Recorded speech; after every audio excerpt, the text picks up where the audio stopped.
Shalom, shalom chez vous. C'est votre émission, l'émission La Voix d'Issali que présente l'évangéliste Salomon, Didier Somoma, depuis Bruxelles. Donc, émission Oyo, nous allons inviter expressement pour l'émission Oyo. Ah oui, comme tu as ça impact grave. Alors, dans cette émission Oyo, nous sommes en direct à Bruxelles, capitale de l'Europe. Il y a un matin, nous sommes en direct à Bruxelles, capitale de l'Europe. Maté à l'élo, thème nango ezali, ça casse ou ça passe. Na maté à l'élo, tokolobela makambo oyo ekopesa bomo. Na maté à l'élo, tokolakisa bino ndenge nini nakotaki na Eurotunnel na ye awa, kolongwa Angleterre na ye na nse ya mai. Bakomi awa, ndenge nini bayambinga, kolanda interview ya bana Bruxelles, kolanda Basilique, kolanda Antonium, soko komi awa te, seko komi na Bruxelles te. Et puis, na kati ya émission oyo, tokolobela mateya oyo ya kitoko parce que toye ko découvrir que edingo alobaka vérité leka alobaka apesaka bapasteur kisi kokweyisa bato bamouchoir kokweyisa bato ya nzambe ya libre ya edingo mpe ya li toye ko découvrir na kati évangile eza na bapasteur mosusu bazotravaille na la bapolice baza bande baloba bamouchoir un pasteur atravaillaka na collaboration na la police na Manchester na Londres na Kinshasa bazali toye ko découvrir basali mosusu oyo balobi baka basali ya nzambe me abimisi album mutu akufi bayembi mpe mokili ebimisi album mutu akufi yango todi ekoleka to ezoleka te ça casse ou ça passe donc na kati émission oyo mwana na mwana abenda na pembeni ya télévision olanda mateya lelo lero kobima kodiskite te soko okuti ke makambo wana eza na vi na yo kobongwama mpo kalami te yesu kristo azoya yango wana ozomona toza na kati ya Bruxelles awa tokosepela vraiment esika bozali na bandako na bino bolanda émission ekopambola bino tala ndenge nzambe azomema biso mikili na mikili eza mpona lokumu nzambe donc nzambe apambola bino bolanda émission na biso ekozala bien. Ouais, pasteur, donc eza nde bana Bruxelles nde bato toza na eloko tokopesa te mpo toza na vérité na kati ya monoko na yo eloko tokopesa yo vraiment tomoni yango te topesa bakar topesa nini topesa antonium donc yango omoni si parole de Dieu ndenge toza bavérité eloko topesi yo biso bana Bruxelles cadeau na biso bana Bruxelles topesi yo kaka chapeau oyo mpo eza chapeau ya bakoboy yo eza koboy oyo ozo bavérité na kati ya koboy ya bapasteur ndenge eza wana na monde ozo bavérité ofungi biso tout bacongolais na kati ya Londres na kati ya Belgique na kati ya Hollande partout ofungoli biso miso parce que yango omoni biso bana Belgique komi awa toza na cadeau mosusu tokopesa biso cadeau oyo eza chapeau ya bakoboy mpoza koboy oyo ozo mérité na parole de Dieu oyo eza ba vérité donc na toana mingi te yango cadeau mo yango topesi yo donc okoki kotiango na motu mpo esalaka mwa bien tomona peut-être que eza d'accord topamoli nzambe bino bomoni bana ya Bruxelles à part batie Q7 etambola na nga bayambinga bien naza bien logé dimanche lobi elekaki très bien mikolo koya bolanda babilili et puis baye kopesa nga chapeau ya bakoboy lokola koboy azo ba vérité ndenge bakoboy babongisa Amérique ndenge biso beto kobongisa mpona vérité merci ndamba pambola bino donc na émission oyo kobolanda nyonso tu oyo eleki na kati ya Bruxelles alors tokoloba mingi te nakosenga ndeko na biso kuna na bilili ndeko na biso Blaise Bahati à l'exception bilili ya arrivé nanga ya maloba bana Bruxelles pe tolanda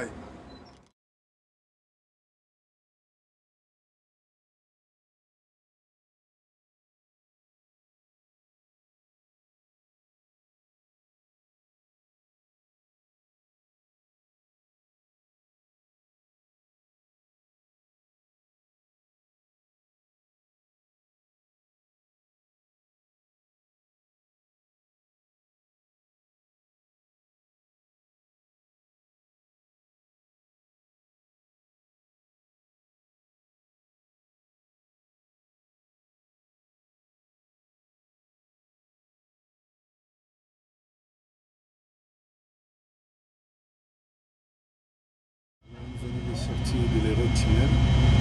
Nous sommes maintenant en France. Le voyage de l'évangile ici, ça va.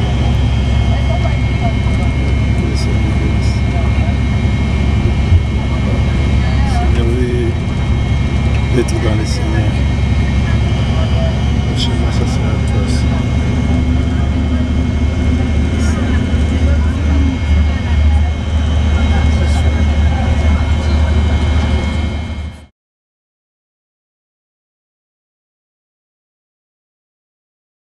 Bonjour Banakine, bon,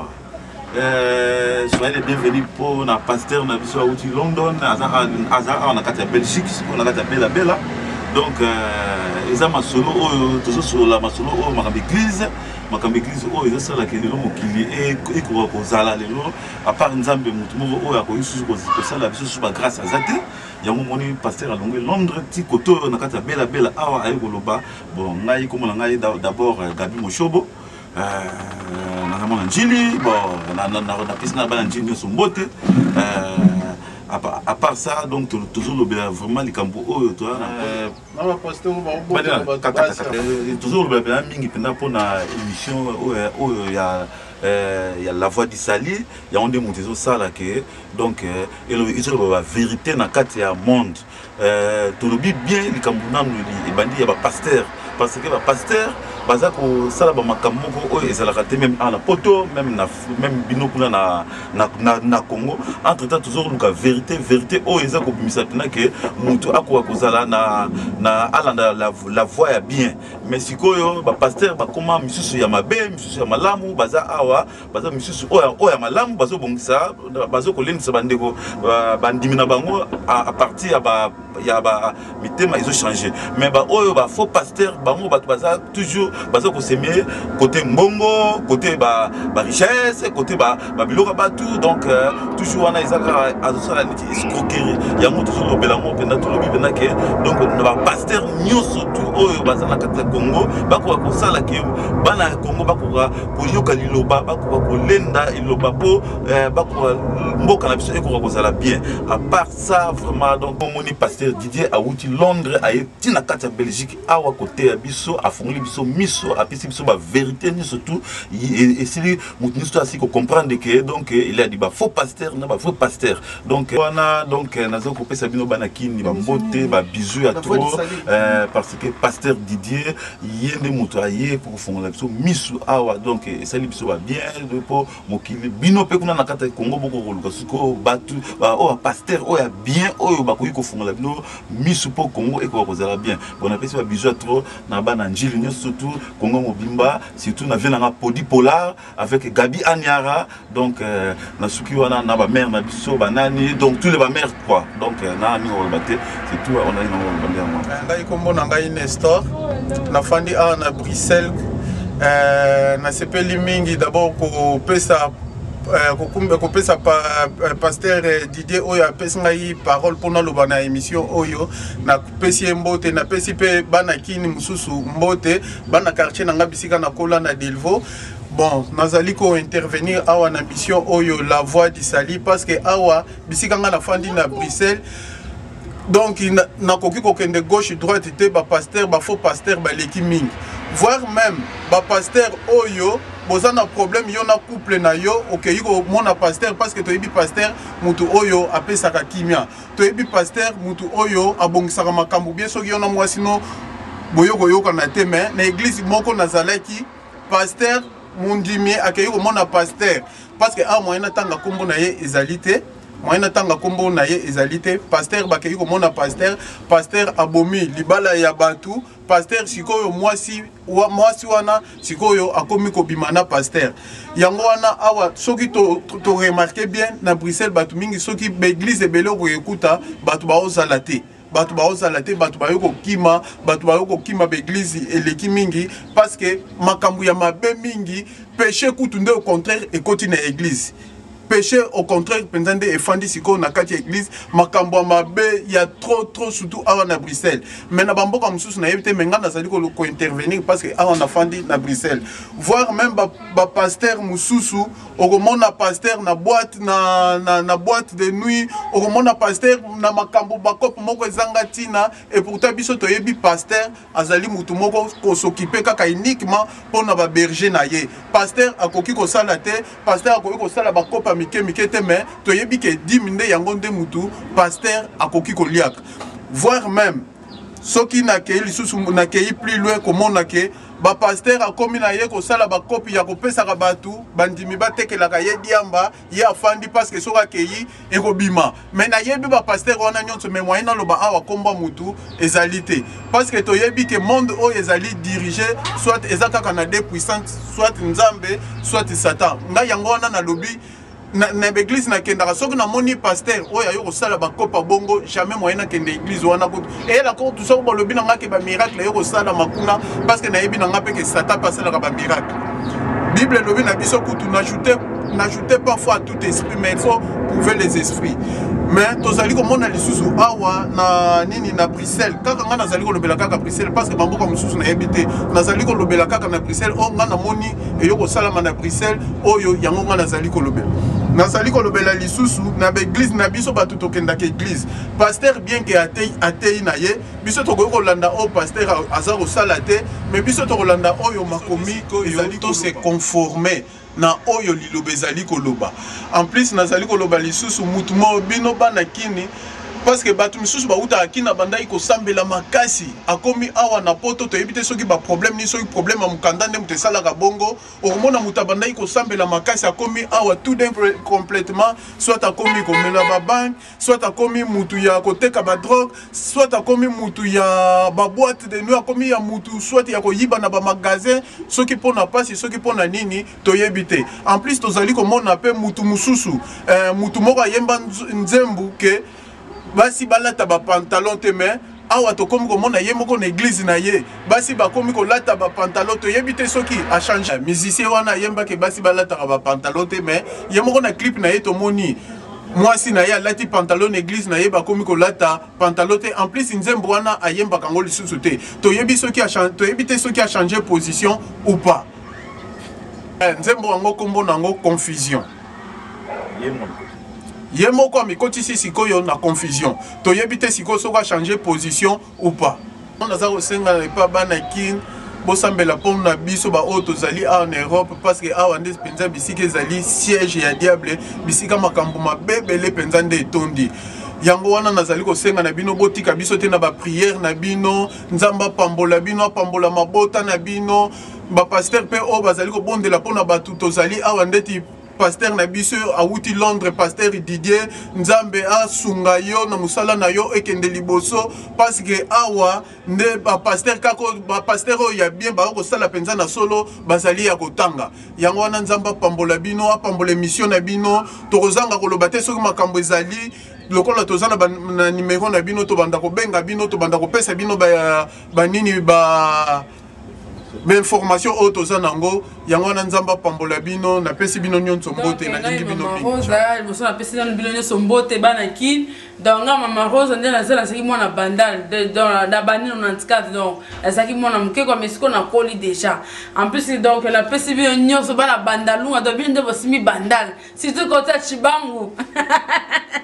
donc la pesi pe un mot de na donc 1000 fois quoi donc nga mama rose au boyo ko kapia ça on a kati ya kini ki mama rose do sima penza dans maison mère de les rois de la forêt donc biso to lobi ke kota la terre c'était o kendo kanga nyama mais ko kota te donc biso pe to chake wera sone la zana top biso na ba master nga ba violette ndinganga biso bana Bruxelles capitale oh uti wa te biso bana Belgique lelo oyo siko na kati na kuti siko na kati ya nzambe donc totika makambo nyonso comme osala Yesu wa lelo tokumi na bana donc tokumi pe basi penza o to monike il faut to sambela nzambe Jennifer mutu na kati ya nzambe quoi donc en tout cas vraiment to sala makambo pe to singa ki aza pasteur ezate ba pasteur musu to sala bango na kati ya Bruxelles au moins pe o kota na boîte na poko kutie mwango ba koti suna minuit hôtel bona tongo pasteur zo pesa matea hôtel mose manzaka na elombi ozomona ke wana penza eloko penza te, mais en tout cas na sengi ba to sambela penza to mona bakini ko makambo ebele so le kapo ba pastel pe kuna kate awa pe na poto makambo kuto ebele awa donc awa biso kuto eza kutu fort oluka mbongo faut que na ba marabout et pas ceux qui ba nando ba banda ko ebele donc il faut to sambela nzambe na pastel pe ya DJ donc na moni penza pastel ça na nguye donc il faut aussi mettre makasi. Donc il faut que ça y penser que ma casse va au sein de la biso tozala na mukelo donc biso de bika ka nzamende o azo sa biso tozala maman pasteur le to comme moi appelle bien na carte église aussi là boye to kuta to pesa mbu na so teka biloko en tout cas na mona ngote maman pasteur za ka ke mo sisi ngomba ko pesa ni na tebo zonga be mais le ba ko pesa na carte to sambela ka soki pasteur qui dit à Londres aya na lisanga a tozala kana ye donc na carte église to kamba na église ya momoni donc na lingi na lobela bino siko ke vérité que moi si o ngai to kinda église to na makambo ya kala o ya makambo ya ba ko bima makambo kili mais siko yo to koma pena na makambo nzambe donc o eza siko mutu o azo filmer ça makambo eza pena ke Blaise Bahati donc moi na quartier 12 na Ombali numéro kingandi donc moi tout temps on est dans la église Sainte Famille donc yepe azali donc azali penda donc mokambi munene Blaise Bahati mwana ya njini na changu penda na kata changu donc na sepe mingi na yebe que ndenge pasteur azokende ba côté kuna bo mona suko ke ba révélation ba makambo ebele donc mama na partie pasteur Didier donc na minute ba vérité ça maboko na ye donc ceux qui bolandi bon mona penda ke makaba bien mais bon na pasteur be na ba ça te bango tout bazali na mongo bango tout bazali bango donc bien te bota la kabilo moko donc ba DVD ya mo ça va déjà te comme ana Bruxelles donc te comme open down la capitale de Rome Bruxelles des fois te po yende mta simbi ba makambo surtout o eza na kati ya Europe merci Blaise Bahati kuna na yem taza kuna technique ala sibino bilili ndena na komaki ala sibino bilili ya bato à Bruxelles bon landa sikoyo maté ya oyo to bengi ça casse ou ça passe en direct à Bruxelles.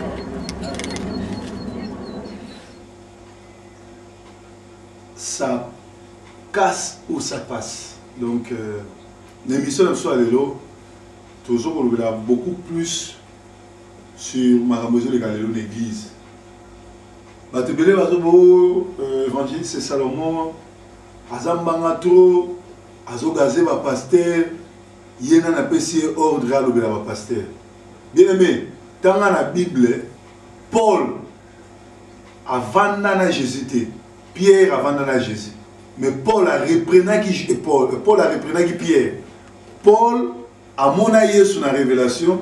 Pierre avant na Jésus,